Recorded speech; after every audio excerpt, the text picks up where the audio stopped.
The Chronicles of Narnia by C.S. Lewis. Book 4, The Silver Chair. Chapter 2, Jill is given a task. Without a glance at Jill, the lion rose to its feet and gave one last blow. Then, as if satisfied with its work, it turned and stalked slowly away, back into the forest. "It must be a dream. It must, said Jill to herself. "I'll wake up in a moment." But it wasn't, and she didn't. "I do wish we'd never come to this dreadful place," said Jill. "I don't believe Scrub knew any more about it than I do. Or if he did, he had no business to bring me here without warning me what it was like. It's not my fault he fell over that cliff. If he'd left me alone, we should both be all right." Then she remembered again the scream that Scrub had given when he fell and burst into tears. Crying is all right in its way while it lasts, but you have to stop sooner or later, and then you still have to decide what to do. When Jill stopped, she found she was dreadfully thirsty. She had been lying face downward, and now she sat up. The birds had ceased singing, and there was perfect silence except for one small, persistent sound, which seemed to come from a good distance away. She listened carefully and felt almost sure it was the sound of running water. Jill got up and looked round her very carefully. There was no sign of the lion, but there were so many trees about that it might easily be quite close without her seeing it. For all she knew, there might be several lions. But her thirst was very bad now, and she plucked up her courage to go and look for the running water. She went on tiptoes, stealing cautiously from tree to tree and stopping to peer round her at every step. The wood was so still that it was not difficult to decide where the sound was coming from. It grew clear every moment, and sooner than she expected, she came to an open glade and saw the stream, bright as glass, running across the turf a stone's throw away from her. But although the sight of the water made her feel 10 times thirstier than before, she didn't rush forward and drink. She stood as still as if she had been turned into stone, with her mouth wide open. And she had a very good reason. Just on this side of the stream lay the lion. It lay with its head raised and its 2 forepaws out in front of it, like the lions in Trafalgar Square. She knew at once that it had seen her, for its eyes looked straight into hers for a moment and then turned away, as if it knew her quite well and didn't think much of her. "If I run away, it'll be after me in a moment," thought Jill, "and if I go on, I shall run straight into its mouth." Anyway, she couldn't have moved if she had tried, and she couldn't take her eyes off it. How long this lasted, she could not be sure. It seemed like hours, and the thirst became so bad that she almost felt she would not mind being eaten by the lion, if only she could be sure of getting a mouthful of water first. "If you're thirsty, you may drink." They were the first words she had heard since Scrub had spoken to her on the edge of the cliff. For a second, she stared here and there, wondering who had spoken. Then the voice said again, "If you are thirsty, come and drink." And of course, she remembered what Scrub had said about animals talking in that other world, and realized that it was the lion speaking. Anyway, she had seen its lips move this time, and the voice was not like a man's. It was deeper, wilder, and stronger, a sort of heavy, golden voice. It did not make her any less frightened than she had been before, but it made her frightened in a different way. "Are you not thirsty?" said the lion. "I'm dying of thirst," said Jill. "Then drink," said the lion. Would you mind going away while I do?" said Jill. The lion answered this only by a look and a very low growl. And as Jill gazed at its motionless bulk, she realized that she might as well have asked the whole mountain to move aside for her convenience. The delicious rippling noise of the stream was driving her nearly frantic. "Will you promise not to do anything to me if I come?" said Jill. "I make no promise," said the lion. Jill was so thirsty now that, without noticing it, she had come a step nearer. "Do you eat girls?" she said. "I have swallowed up girls and boys, women and men, kings and emperors, cities and realms," said the lion. It didn't say this as if it were boasting, nor as if it were sorry, nor as if it were angry. It just said it. I daren't come and drink, said Jill. Then you will die of thirst, said the lion. Oh dear, said Jill, coming another step nearer. I suppose I must go and look for another stream then. There is no other stream, said the lion. It never occurred to Jill to disbelieve the lion. No one who had seen his stern face could do that. And her mind suddenly made itself up. It was the worst thing she had ever had to do. But she went forward to the stream, knelt down, and began scooping up water in her hand. It was the coldest and most refreshing water she had ever tasted. You didn't need to drink much of it, for it quenched your thirst at once. Before she tasted it, she had been intending to make a dash away from the lion the moment she had finished. Now, she realized that this would be on the whole the most dangerous thing of all. She got up and stood there with her lips still wet from drinking. Come here, said the lion, and she had to. She was almost between its front paws now, looking straight into its face. But she couldn't stand that for long. She dropped her eyes. Human child, said the lion. Where is the boy? He fell over the cliff, said Jill, and added, Sir. She didn't know what else to call him, and it sounded cheek to call him nothing. How did he come to do that, human child? He was trying to stop me from falling, sir. Why were you so near the edge, human child? I was showing off, sir. That is a very good answer, human child. Do so no more. And now? Here, for the first time, the lion's face became a little less stern. The boy is safe.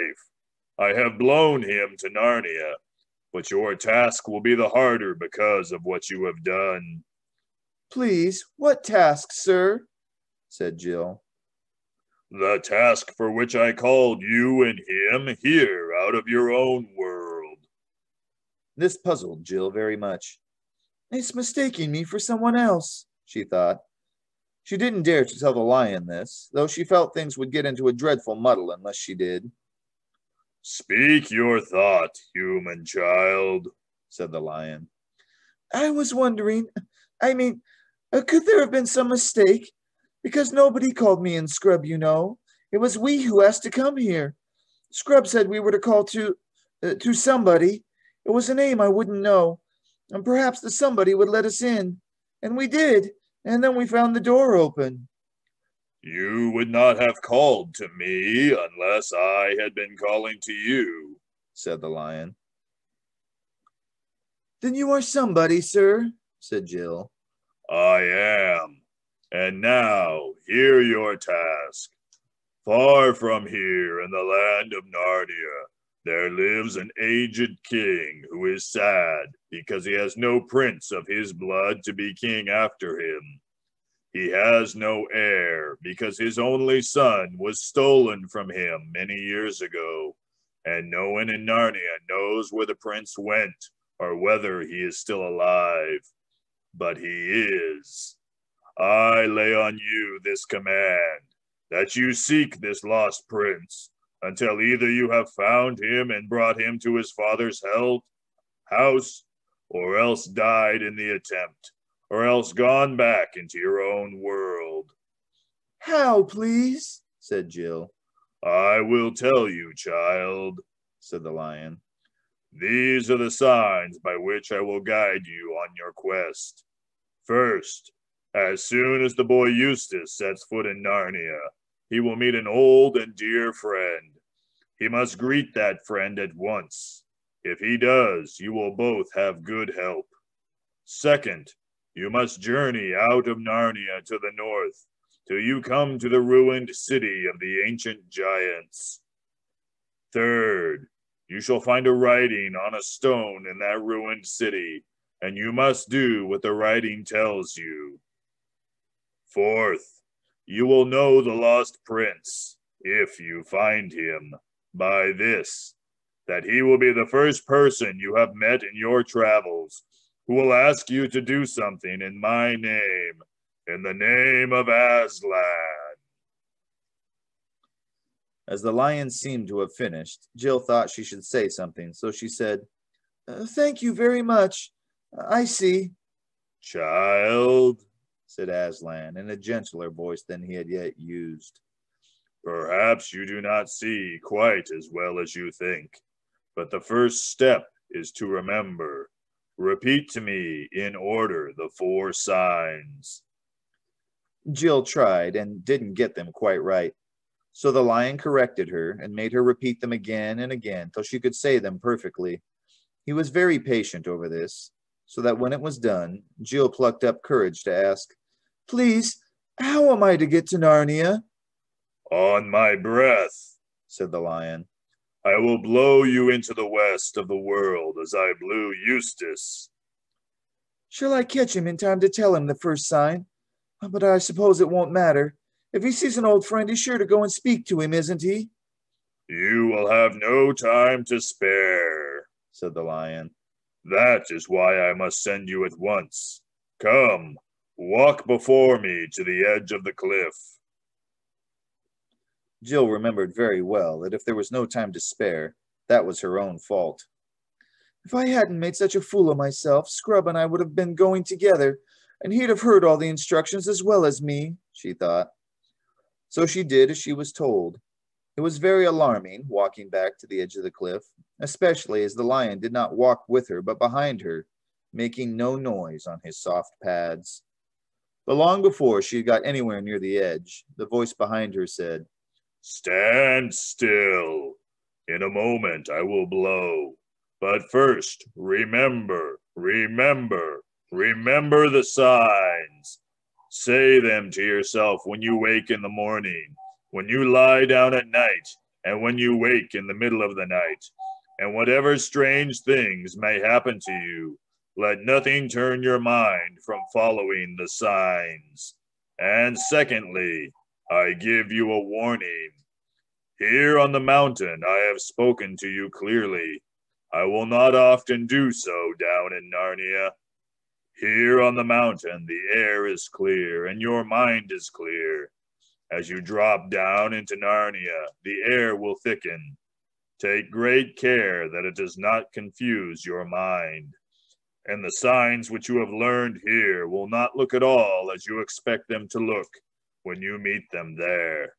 That is why it is so important to know them by heart and pay no attention to appearances.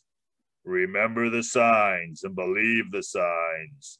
Nothing else matters. And now, daughter of Eve, farewell. The voice had been growing softer towards the end of this speech, and now it faded away altogether. Jill looked behind her.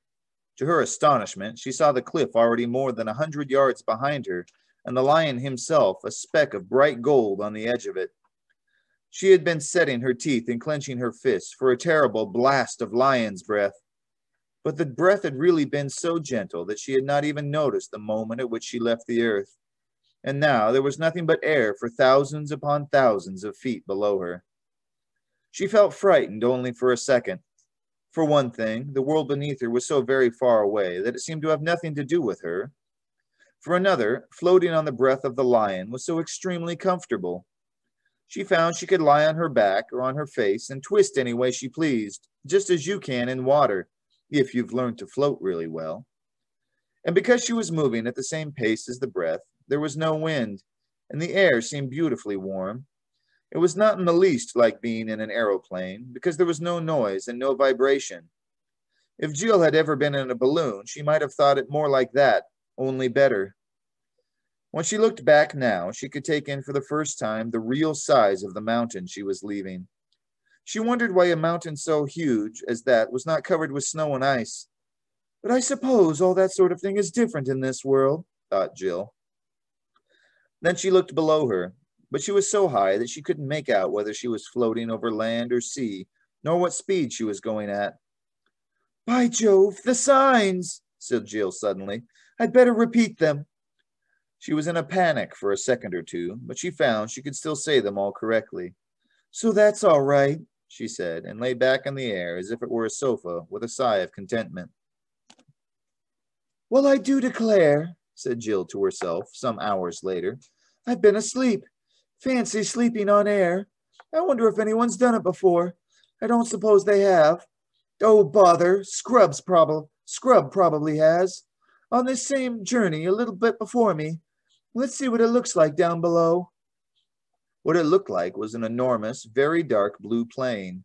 There were no hills to be seen, but there were biggish white things moving slowly across it. Those must be clouds, she thought, but far bigger than the ones we saw from the cliff. I suppose they're bigger because they're nearer. I must be getting lower. Bother this sun. The sun, which had been high overhead when she began her journey, was now getting in her eyes. This meant that it was getting lower, ahead of her.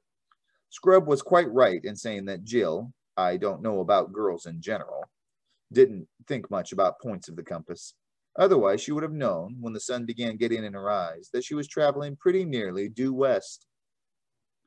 Staring at the blue plain below her, she presently noticed that there was little dots of brighter, paler color in it here and there. It's the sea, thought Jill. I do believe those are islands. And so they were. She might have felt rather jealous if she had known that some of them were islands which Scrub had seen from a ship's deck and even landed on. But she didn't know this. Then, later on, she began to see that there were little wrinkles in the blue flatness, little wrinkles which must be quite big ocean waves if you were down among them. And now, all along the horizon, there was a thick, dark line which grew thicker and darker so quickly that you could see it growing.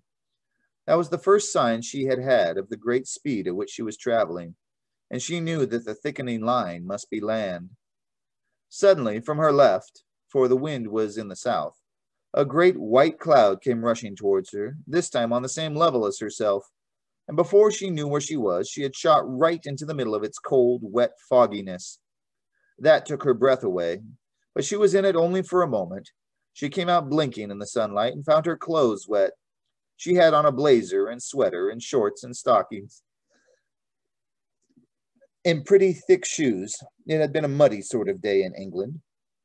She came out lower than she had gone in, and as soon as she did so, she noticed something which, I suppose, she ought to have been expecting, but which came as a surprise and a shock. It was noises. Up till then, she had traveled in total silence. Now, for the first time, she heard the noises of waves and the crying of seagulls, and now, too, she smelled the smell of the sea. There was no mistake about her speed now.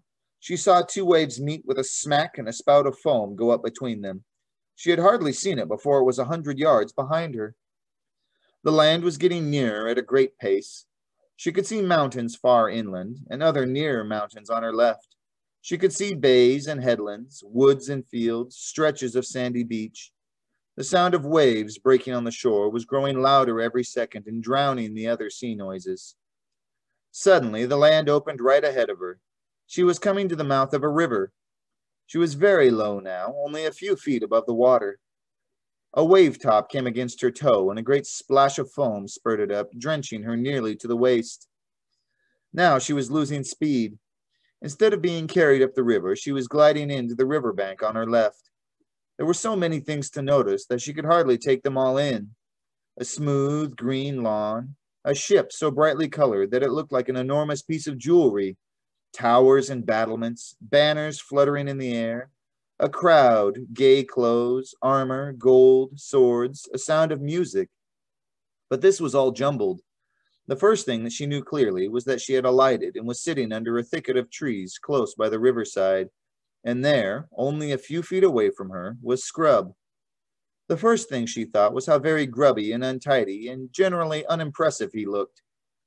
And the second was, how wet I am!